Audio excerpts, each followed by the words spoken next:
Good morning. Good morning. Good morning, Ms. Barnes. Good morning, Merlene. Happy New Year, everyone. Well, Happy New Year to you and welcome back. Thank you. Thank you. Morning. Morning.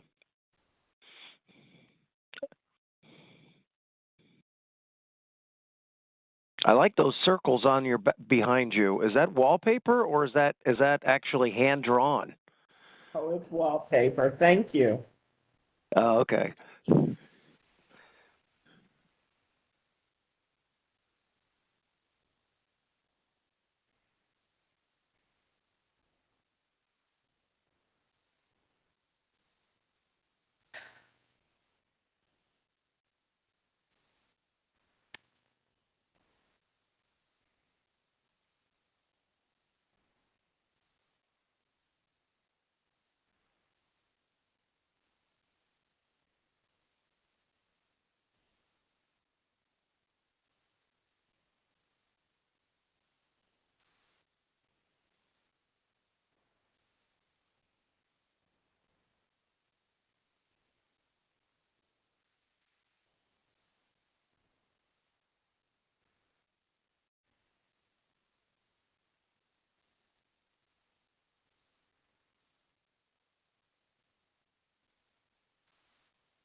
Liz, are you working with the Western applicant to get him online?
Hi, is this Mr. DeLaulau on call-in user 3?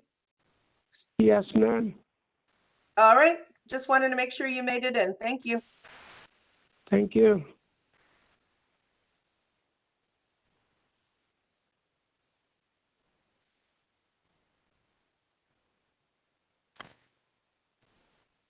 Okay, good morning, everyone. Go ahead, Liz, we can get started. Good morning. Good morning. Sorry, my video is not going on. All right. My name is Liz Kukla. I'm the Secretary of the Board of Zoning Appeals. And I'm going to read the preamble for you this morning, January 10th, 2022. In compliance with the notification requirements of the city's open meeting law and section 101.021 of the codified ordinances of Cleveland, Ohio, 1976, notice of this meeting has been publicly posted. All boards and commissions under the purview of the city planning department conducts its meetings according to Robert's Rules of Order. Actions during the meeting will be taken by voice vote. Abstentions from any vote due to a conflict of interest should be stated for the record prior to the taking of any vote. In order to ensure that everyone participating in the meeting have the opportunity to be heard, we ask that you use the raise hand feature before asking a question or making a comment. The raise hand feature can be found in the participants panel on the desktop and mobile version and activated by clicking the hand icon. Please wait for the chair or facilitator to recognize you and be sure to select unmute and announce yourself before you speak. When finished speaking, please lower your hand by clicking on the raise hand icon again and mute your microphone. We will also be utilizing the chat feature to communicate with participants. The chat feature can be activated by clicking the chat button located on the bottom of the WebEx screen. Please note that call-in users can unmute themselves by using *6. All meeting activity is being recorded via the WebEx platform. These proceedings are also being live streamed via YouTube for public view. We have provided a link to the meeting for those who wish to speak on a particular case via our website and email. All requests to speak on a particular matter have been considered. We have also received emails from those who have provided written comments on a particular matter. Back to you, Madam Chair. Thank you very much. Go ahead, call the roll, please. Thank you, Madam Chair. Ms. Barnes. Ms. Barnes here. Ms. Brown. Hello. Yes. We're calling the roll right now, Mr. DeLallo. We're calling the board members roll. Okay. Okay, so we have Ms. Barnes, Ms. Brown. Present. I don't see Alana Faith on the call.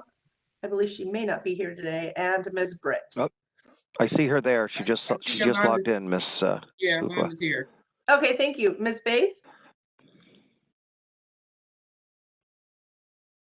She's probably still just logging in. Okay. So I don't see a so, microphone yet. So, Madam Chair, we have a quorum with the members that are present, and Ms. Faith will be joining us shortly. All righty. Move on to postponements. Yes, thank you. There are 3 withdrawals today. Calendar number 21-197 regarding 10615 Crestwood Avenue, and 21-198 regarding 10607 Holda Avenue, and 21-199 regarding 10411 Shale Avenue. Each of these cases are regarding the City of Cleveland land bank parcel being, requesting to install 11 feet by 2 inches tall sign. Each of these cases are regarding a sign as well. In fact, Madam Chair, there is an appellant that is other than the City of Cleveland. So we have a lessee that actually requested the appeal. The appellant was unable to get the City of Cleveland to authorize this variance. So these cases have been withdrawn by the appellant and not the owner. So the next case here is 21-175 regarding 780 London Road. Edward Davis proposed to erect a barber / beauty shop on a parcel located in a local retail business district. Now this project actually includes a land bank parcel. The appellant needs to acquire approval for that transfer, and I believe that the city has not approved that transfer at this time. So the city is asking for a postponement. I think we should probably give them to the end of February, which would be February 28th. The first week in March would be March 7th, and the second week is March 14th. So it's up to the board if they want to push it to March. Yeah, give them the first week of March, just since we're in a transition period right now, things might take a little longer. So Okay. give them Thank the you. first week. So that is March 7th. This case 21-175 will be postponed to March 7th. Thank you. And that's all that we have for the postponements and withdrawals. All right, great. Hey, Madam Chair, would you like me to go ahead with the first case reading? Miss Faith is here. Yes, go ahead. Sorry, I had some technical issues. No problem. All right, calendar number 21-196 at 1482 East 123rd Street. B.R. Canez Construction LLC owner proposes to erect a two-story frame single-family residence with an attached garage in a B1 two-family residential district. The owner appeals for relief from the strict application of the Cleveland Codified Ordinances as stated in the agenda and the public record, of which there are 4. And with that, I will send it over to my colleague for the swearing in.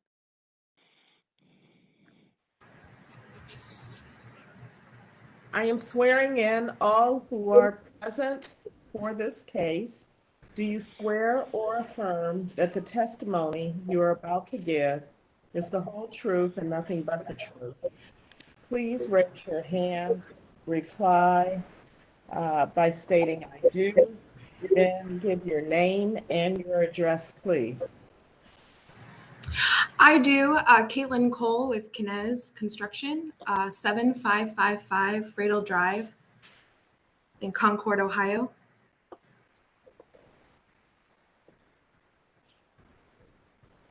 Anyone else for this case? No, it should just be me at this time. Okay, Madam Chair. Thank you. History of the property, please. Thank you, Madam Chair. There's been no change in the zoning since 1929. There are no variances on file for this address. And the most pertinent information regarding the permit history is that in May of 2001, a permit was issued to demolish a building on the site to erect condemnation notice. And that's all that I have, Madam Chair. Thank you. Legal standard, please. Thank you, Madam Chair, members of the board. Appellant is requesting area variances from the front yard, rear yard, off-street parking, and maximum gross floor area requirements of the zoning code. To obtain the area variances, appellant must prove that denying the request will create a practical difficulty not generally shared by other land or buildings in the same district, will deprive the appellant of substantial property rights, and that granting the variances will not be contrary to the purpose and intent of the zoning code.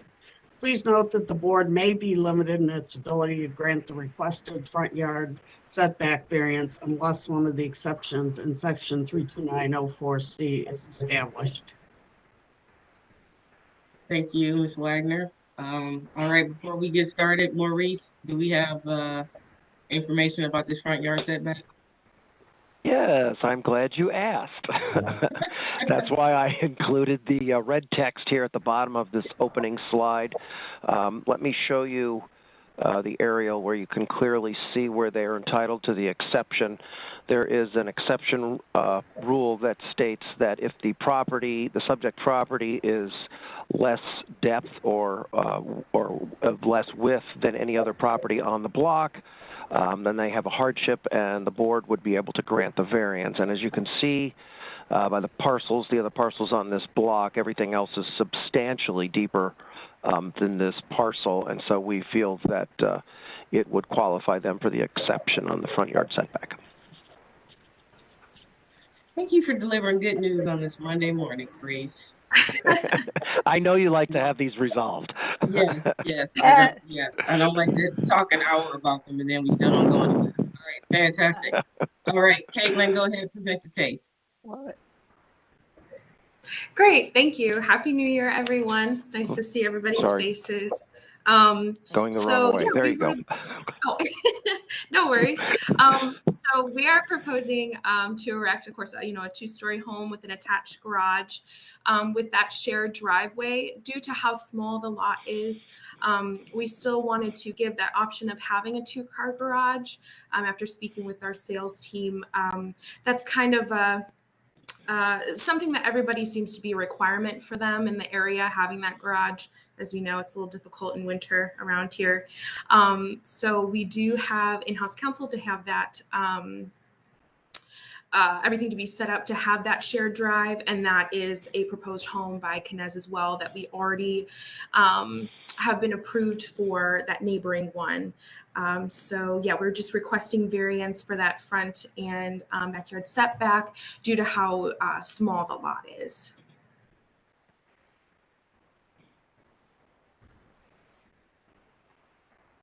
Okay, sorry, I was muted. Okay, you go through the other variances listed, please. Yeah, so there's the front yard setback, and then the rear yard setback. So again, due to like the size of the lot, and then the other variance we're requesting is for the gross floor area not exceeding 50% of the lot. Again, with how small the lot is, we try to put of course, one of our smaller sized homes that still is, we feel, a livable, good family sized. With also room for that attached garage. So it's just with the size of that lot, it makes it difficult to fit something that, is a decent size for a livable home. Madam Chair, may I ask a question about what I'm actually looking at? There are 2 houses and 3 garages on this site plan? No. I apologize. Yes, It looks, I'm sorry, I didn't mean to interrupt you. Oh, no, I was going to say no, it's 2 houses, but go ahead and explain, Kate. No, 2 Sorry, I houses, didn't and mean to. sorry, Madam Chair, I'm asking 2 houses and 3 garages. Is the thing at the bottom not a garage? That is a garage. There's another house. There's like a lot that goes this way that's on the street below. And that also is a Knez home as well that we've been approved for, but it's like a skinny lot that comes down this way. So that's a garage that's actually attached to that home. So there's 3 separate homes. It's just the way that the site plan is. We're just talking about that small one there in the middle, Yeah. that smaller home with the attached garage. But thank you, Caitlin, for explaining that. Madam Chair, may I continue to ask a question? So you're building new houses on all vacant lots, is that correct? They're vacant, yes. So you could re-subdivide and not build on the lots as they exist and to improve the dimensions and spacing and layout and all of that. Is that correct? We could technically consolidate. There is that one on the right was one that we had obtained and had gotten like approvals for, and then we were able to obtain the smaller one. So the one that's above it is already in process. We're through the permit process and everything. The one below it, it's just a skinny lot, so it would have made like an odd L shape that really wouldn't have improved much of that hardship of the sizing of the lot. It would have been very awkward. We actually there were 2 small lots, the ones that were coming down, those were 2 separate, and we consolidated those to fit a home. So we were kind of left with that smaller one in the middle, which if we had done them at the same time and consolidated them, it still would have just been a weird chunk of a lot that would have been off to the side, and too large of 25 foot, like the one that we have on that lot above. Once you start getting larger houses, it's much more expensive, not as affordable. So we have that smaller piece, and we put a good sized home on it. We're able to fit it, and with the 2-car garage, it just makes it so that we have pushed up in the front setback.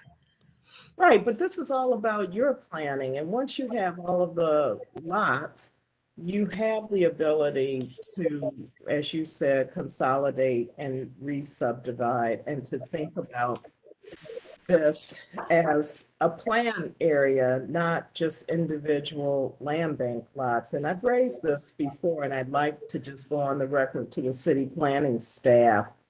It seems to me that more thought could be put into how the lots are re-subdivided. When clearly this builder is building a lot in this area and making a major investment, as are the people we're selling, or they are selling the houses to.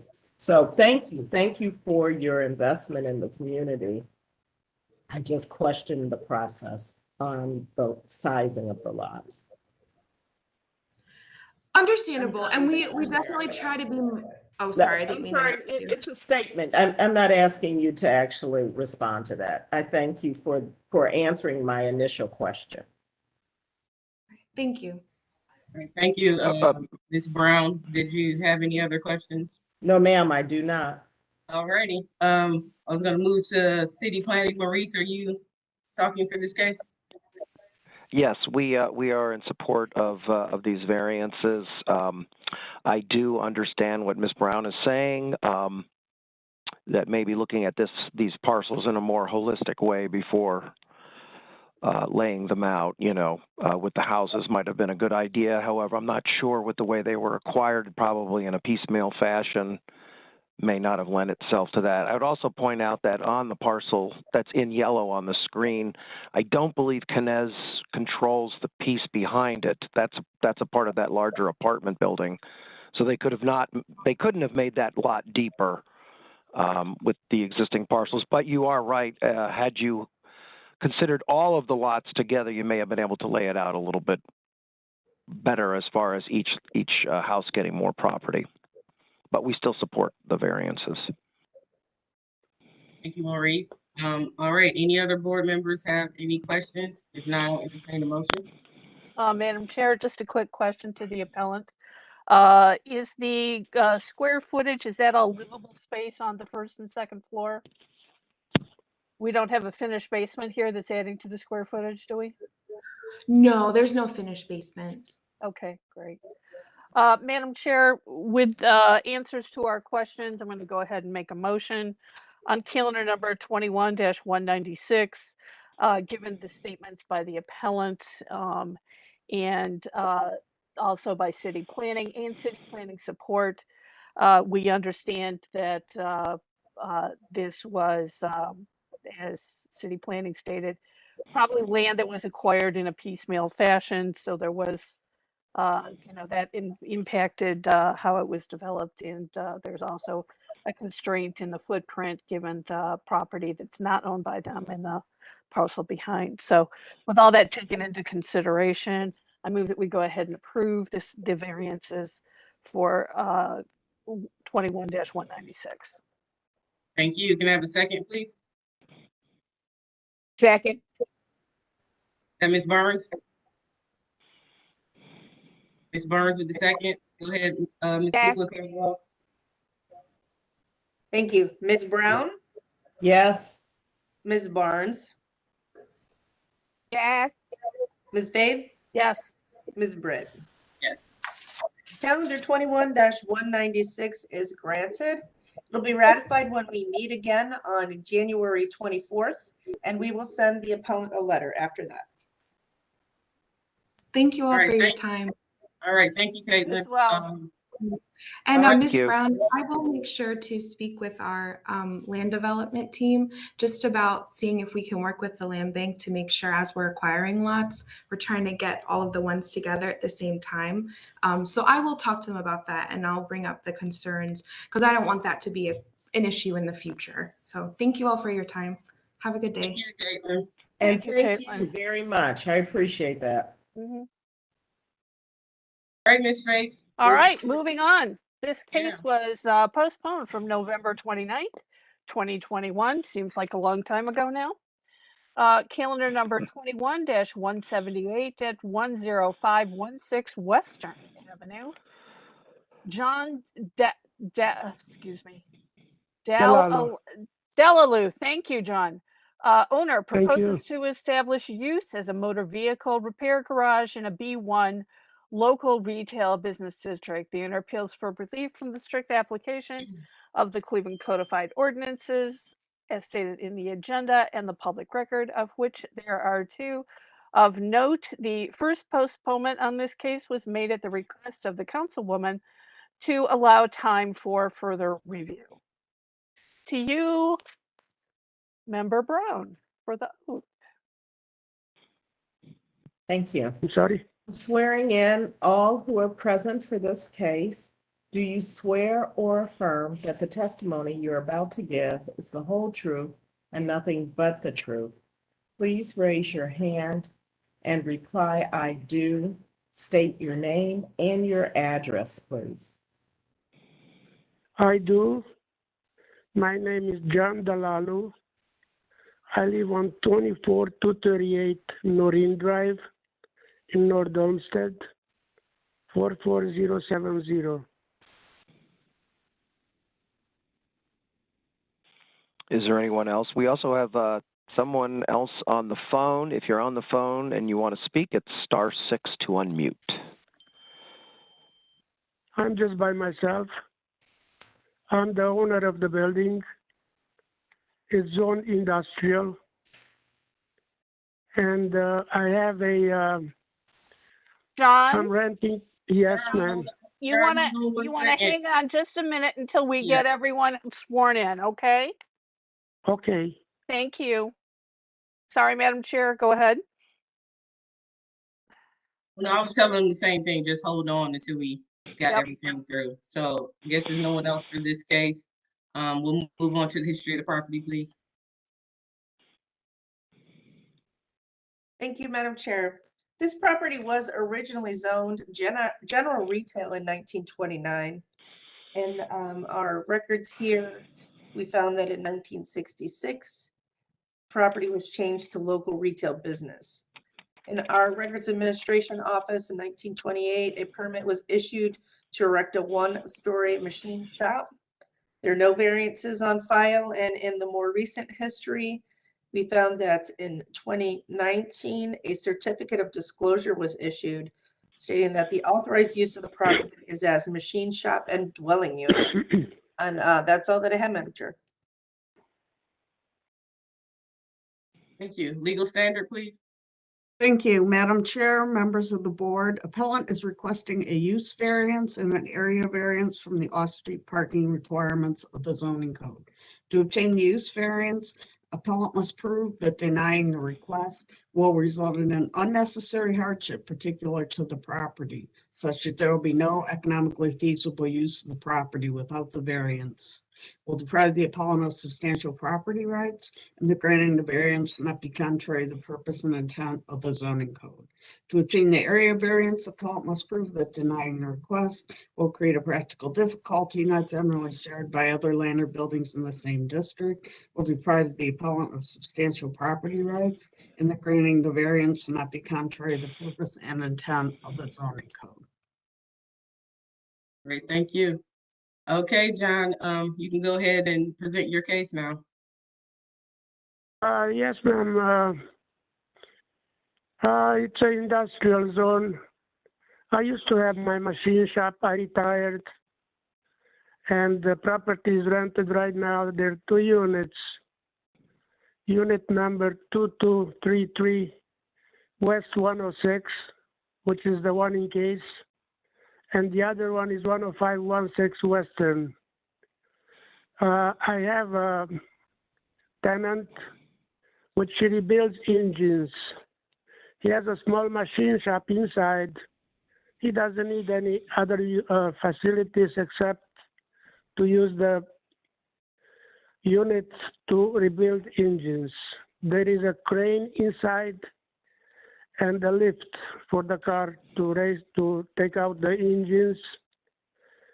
And that's about that. He wants to be legal. He wants to have a license. That's why I'm applying for occupancy license. So as far as I know, he has all the power. He depends, his machine shop depends very much for the power, 3 phases. So that's why he wants to be legal. He wants to get the license, but I might have to stop right here. It's really up to you, gentlemen, ladies and gentlemen, because I hate to let them go because he doesn't do any harm to the neighborhood. He doesn't do anything. He takes the car inside, takes the engine out, use the machines. He has lathes, milling machines and grinders. And I don't see why not. He can get a license for. That's all I wanted to say. It's a 2,400 square feet. Okay, so I want to make sure we have the story straight here. So this is a building that you owned and you used to do work in as a mechanic. You retired and then someone else came in and is doing work. But what I'm thinking, Maurice, is he doesn't have a certificate of occupancy. Is that why it got pushed here? Okay. Correct. Correct. Okay. And so now for the new tenant to operate this shop, they need the certificate of occupancy and they have to come to us. So I just want to make sure I had the story straight for everyone. Is that correct? I believe they've been operating as a car repair for quite a while. Mm-hmm. It's been there. It used to be a body shop on the other side. There are 2 units. Okay. All right. It's been always car repairs over there. All right. Do we have a Where was it do we have an vacant for aerial? some period? Can you repeat? Madam Chair, was the property vacant for some period? Yes, So it John, was. can you answer that? I'm sorry? So can you answer her question, please? Was the property vacant at any point after you retired, before your new tenant came in? Yes, it was. Okay. You know how long? Almost a year. Almost a year. Okay. It was for sale, and I had a bad buyer, so the property was empty because he wanted to be empty. Then there is a warehouse on one side, and this gentleman which rebuilds engines on the other side. Okay. Okay. Thank you. Maurice, since we don't have anyone else signed up, what's city planning's position? We saw the councilwoman's letter. Is she's opposed to it? Is that correct? Yes, Madam Chairwoman. The City Planning Commission concurs with the councilwoman. As you can see from the pictures, there are cars parked all over the sidewalk. I mean, for us, that is the largest issue here. There's absolutely no parking for this building. And we just can't allow people to park on sidewalks and block the sidewalks. And that's from an aerial. This is from when I went out there back in November. There's a van. There's a trailer on the sidewalk. You know, I would suggest if the gentleman wants the businesses to remain open, that he secures some kind of a parking agreement. I'm sorry for interruptions. There is parking in the front of the building between the sidewalk and the street. There is approximately 8 foot, which is used for parking. If you observe the sidewalk, it's about 4 feet high, wide, and there is a space for parking. That was the street when the street was rebuilt. That's the way they wanted me to have the parking, because there was parking in the front of the building, and they continue with round borders for the street access to the parking. There is parking in the front of the building. Madam Chair, Yes. this is Lori Wagner from the Law Department. It is illegal to park on the sidewalk. I probably don't need to say this, but I'm sorry for interruptions.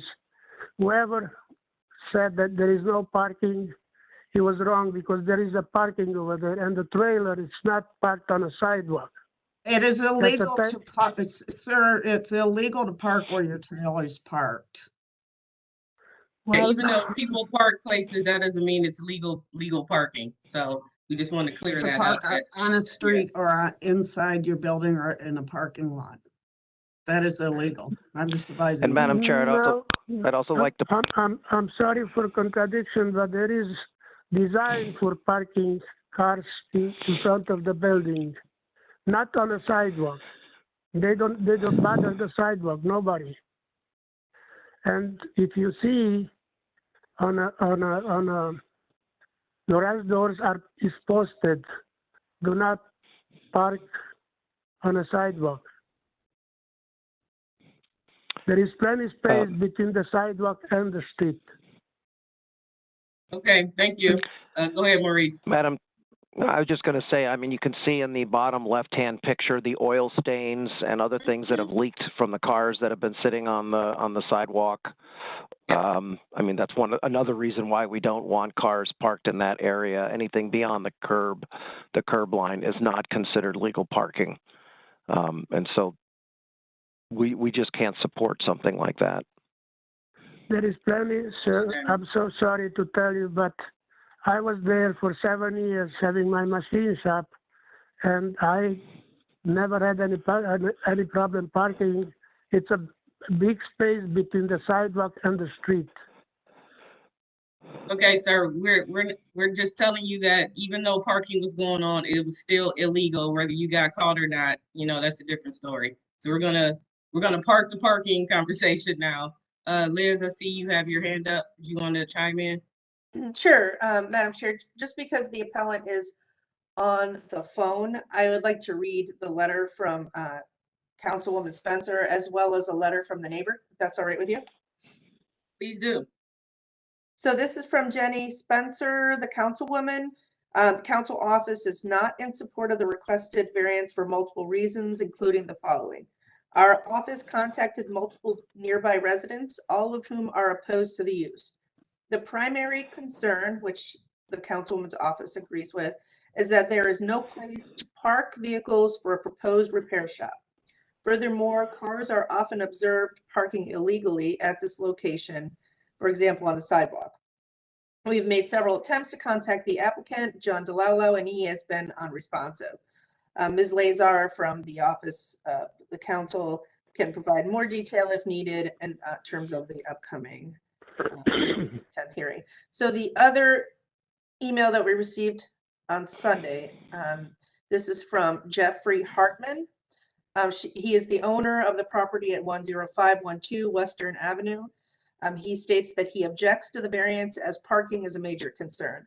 There have been several auto repair shops that have operated out of this address, and the lack of parking has created serious issues with his private driveway and garage entrances being blocked for hours by people who just park wherever they can find a free spot. He doesn't see how an applicant could run a repair shop without adequate parking for both customers coming in, plus any vehicles that are in varying states of repair. And again, that's from Jeff Hartman. That's all that I have for you, Madam Chair. Thank you, Liz. We heard from Ms. Brown. Members, do you have any other questions or concerns? If not, I'll entertain a motion. No, sir, no, I don't have any, but I know exactly what I'm talking about. Some people Okay, are bad sir. people, some people, yes, Okay, yes, John, sir. John, I wasn't talking to you. I was talking to my board members. So, but thank you for your input on this case. Thank you. I'm sorry, I thought you were talking to me. Oh, no problem. No problem. Board members? Madam Chair, I think we've had some good evidence on this case with regard to a statement by the councilwoman, a letter of opposition from the neighbor, and the statements by city planning. I frequently go past on Western, past this building, so I can attest to, you know, what is in the pictures is what I observe in passing. And so we have two variances, and it seems that we can't reach the owner is has a difference of opinion to what is actually the ordinances and the law in this case. So the motion is going to have to be to deny the variances for this case. Thank you. Can I have a second, please? We have a second from Ms. Barnes. Ms. Barnes, second. Go ahead, call the roll, Ms. Kukla. Thank you, Madam Chair. Ms. Brown? Yes. Ms. Barnes? Ms. Barnes, yes. Ms. Babe? Yes. Ms. Britt? Yes. Calendar 21-178 regarding Western Avenue is denied. This action will be ratified when we meet next on January 24th, and then we will send the owner a letter. All right. Moving on to old business. We ended One- up with a short agenda today. Yes, we did.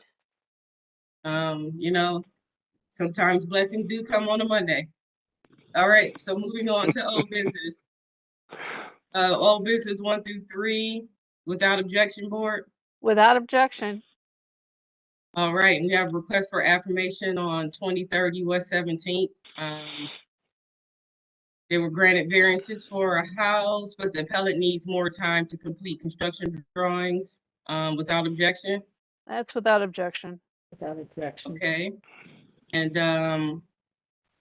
CMHA also needs more time, looks like, for because they have a long demolition process and land transfer and building code. Yeah, that sounds like a lot. So without That's a lot. objection. Yeah. Without objection. I'm hoping they can handle that all in 6 months. So that's what I'm thinking. So Yeah. yeah, Hopefully. If not, hopefully they'll come back to us before it expires. right. So without and objection then- for sure. Great. And then what's going on here in the miscellaneous for Brit Oval, Liz? So, Madam Chair, if you remember, this was granted, these two houses on these addresses, they were granted, no, you know what, I forget, it was January 3rd, I believe. Yes. And technically they were ratified last week because we were expecting a revised drawing. The appellant showed a drawing, I believe, at the hearing, but we didn't have that in the file. Once we received it and we did some measurements, it turns out that that a variance for the front setback is still needed. And if you remember, the appellant stated that a variance from the front yard setbacks is needed. And so it turns out there was a misunderstanding. So we need to bring them back to on the record state what the actual setback issues will be and explain the need for them. So the one, I remember the one house needed it, the other house did not. And so is it now that both houses need it, or is it now just back to the one house that they thought didn't need it now needs it? If that makes any sense. So yeah, so they're on an angle. You know, this was confusing. Yes. So as a side note, I don't usually have the chance to review these before we send out the notices. So really, the entire building was never within the front setback. It's kind of the street is in an angle, and so the houses were pretty much built, and I don't know, I think it was east-west, so they were built in a straight line, but the street is angled. So the front setback is angled in such a way that only the corners of the building were within the front yard setback. So even if they pushed them up, they could not get both of the houses fully within the front yard setback. And there's one other issue that they'll explain at the hearing, that there's a utility easement that prevents them from going all the way up to a zero lot line. So I feel like all of that wasn't presented at the hearing. Oh, and I see Ms. Leonard just stated that it's a maximum setback. They're in an RA district. Yeah. And they actually have a maximum setback in this case. And there's a range from Right, 0 which is to 12. something we normally don't deal with. But you can see, can everybody see the drawings on here? Yep. Yep. Can you Okay, blow so it you up a can see smidge, Maurice? a little more? Sure. Yeah. It's unfortunately confusing. There's a lot of lines on here. We asked for a clearer drawing as well. Oh, they got all the but you topo can- on there too. I got it though. Yeah, The you can setbacks, see- the Yeah. highlight. Okay. Right, and the utility easement is the real complication here, because there's a 5-foot utility easement. They obviously can't build on that, which includes the porch placement. So they're going to try to pull the building on the right as close to the setback as they the legal setback, or to the the easement as they can, and then that will determine what the actual distance for the building on the left, which probably will be out of compliance. But I would say that they have a hardship here because of the way the curvature of the street, the utility easement. And the appellant believed that the measurements were to be made from the porch as opposed to the building. To the, yep. Yeah. So Exactly. that Yes, we get that a lot. Yeah, we do. Okay. All right. Yep. Okay, good. So, so they're gonna, get We rid, need to- not get rid of, but they're gonna handle the utility easement first before they come back. Well, they're gonna try to adjust the buildings and move them as close to the easement as they can. So Okay. we're gonna And have then- a revised drawing. I'm hoping A to have clearer the one. dimensions so that I can add them to the January 24th agenda. So we can turn this around really quick for them. I know the administration really wanted to see this project started. Yeah, So I was gonna say, we can squeeze them in at any point. We can do that. Since we've heard the whole case, it's just now they have to come back for this one issue. So, yeah, we can squeeze them in. You know, and I hate squeezing people in, but with this one, I think it's warranted that we can get them in as quick as possible. Okay. All right. Is that the end of old business? Yep. And we have no hearing next week. One is due to MLK Day on Monday, and then we will not have a quorum for the following Tuesday. So was that a celebration there, Maurice? I saw that. It sure was. I mean, a short meeting today, no meeting next Monday. Whoa. I know, we're on vacation again. Okay. Let's not jinx it, okay? All right. So with that, we will adjourn the meeting, and everyone have a good week. All right, thank All you. right, see everyone in 2 Thanks, weeks. everyone. All right, All right. Thanks, thank you. everyone. Bye. Bye-bye.